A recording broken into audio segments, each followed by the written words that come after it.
আমাদের যে দুপুরে খাওয়া দাওয়া করতে করতে 4টে বেজে যায়, এটা কিন্তু অনেকে বিশ্বাস করে না তারাই যারা 1টা-1:30টার মধ্যে খাওয়া দাওয়া করে শুয়ে পড়ে। আর বিশ্বাস করলেই কি না করলেই কি, নিয়ম মতো তো আমাদের চলতেই হবে। সো হ্যালো এভরিওয়ান, আমি পলি।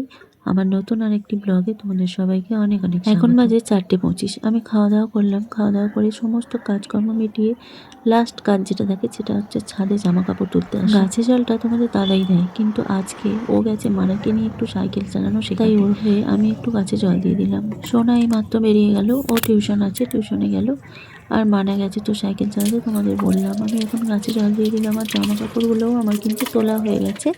আমি রেখেছি, যাবার সময় নিচে নিয়ে যাবো। একটা জিনিস বুঝতে পারি না, কেউ যখন শোনে এমন করে যেন ভাবে আমি একটাই খেয়ে বোধহয় বলি 4টের সময় খাই। আমি এমন কেন বলতে যাবো বলো? আর তোমরা যদি 1টা-1:30টায় খাও তো তাতে কি হয়েছে? স্বীকার করতে অসুবিধা কি আছে? কিন্তু অনেকেই স্বীকার করে। আর এদিকে দেখো আমি জামা কাপড় নিয়ে চলে এলাম, রেখে দিলাম। সন্ধ্যেবেলা ভাঁজ কি বলো তো, মানাকে যদি একটুও না শোয়াই না, ও সন্ধ্যেবেলা পড়তে বসতে চায় না। পড়তে বসে প্রচন্ড কান্নাকাটি করে, মন দিয়ে পড়ে না। তাই দেরি হলেও আমি একটু শোয়াই। ওকে বললাম তুই বিছানাটা কর না, তারপরে আমি তোকে শোয়াবো। ওকে একটু জল দিলাম, ও জলটা খাচ্ছে। ওর একটা অভ্যাস আছে, আমাকে ওর পাশে শুতে হবে, না হলে ও ঘুমোবে না। যেদিন আমার 4:30টায় কাজ মিটবে ও 4:30টায় ঘুমাবে, যেদিন আমার 5টায় কাজ মিটবে ও 5টায় ঘুমাবে। তবু আমি পাশে না শুলে ও ঘুমাবে না। তাই আমার তো আর ঘুম হয় না। আমি ওর কাছে একটু শুই, ও যাতে একটু ঘুমায়। আমি ওর কাছে এখন একটু শোবো, শুয়ে আমি একটু ফোনটা নিয়েই ঘাঁটবো আর কি।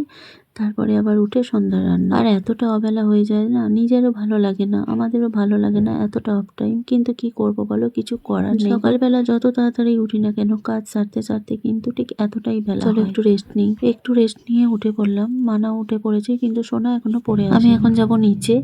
তো মানাকে বললাম তুই উঠে পর, একটু টিভি দেখ, আমি নিচে যাচ্ছি। ও বলছিল যে মা দিদি কেন এখনো এলো না, আমি একা থাকবো। তাই বললাম একটু জল খা, বস, টিভি দেখ, দিদি এক্ষুনি চলে আসবে। মানা যে আমার কতটা দুষ্টু সেটা তো তোমরা সবাই জানো। ও প্রচণ্ড দুষ্টুমি করে জানো তো।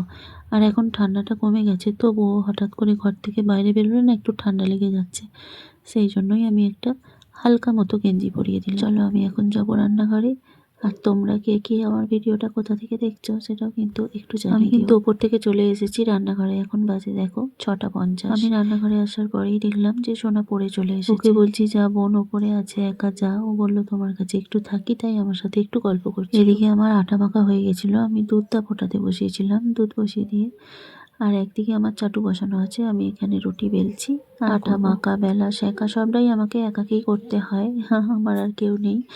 যাই হোক না কেন, সমস্ত কাজটাই আমাকে একা করতে হয়। যখন রুটি করি তখন কোনো অসুবিধা হয় না একা একা বেলে নিয়ে করতে, কিন্তু যখন লুচি হয়, পরোটা হয়, তখন আমার সমস্যা হয়। আমাকে গ্যাস অফ করে করেই করতে হয়, কারণ লুচি বা পরোটা করতে গেলে অনেক সময় অনেকগুলো একসাথে তো বেলা যায় না। তাই কিছু কিছু বেলি, আবার সেগুলো ভিজে গেলে ভালো ফোলে না, তাই অফ করে করে ভেজে নিতে হয়। এই সমস্যা হয়। রুটির বেলায় কিন্তু আমার সে অসুবিধা হয় না। আমি বেলতে বেলতেই একা করে নিই। অনেকেই আমার রুটি দেখে বলে যে তোমার রুটিগুলো অনেক বড় বড় হয়।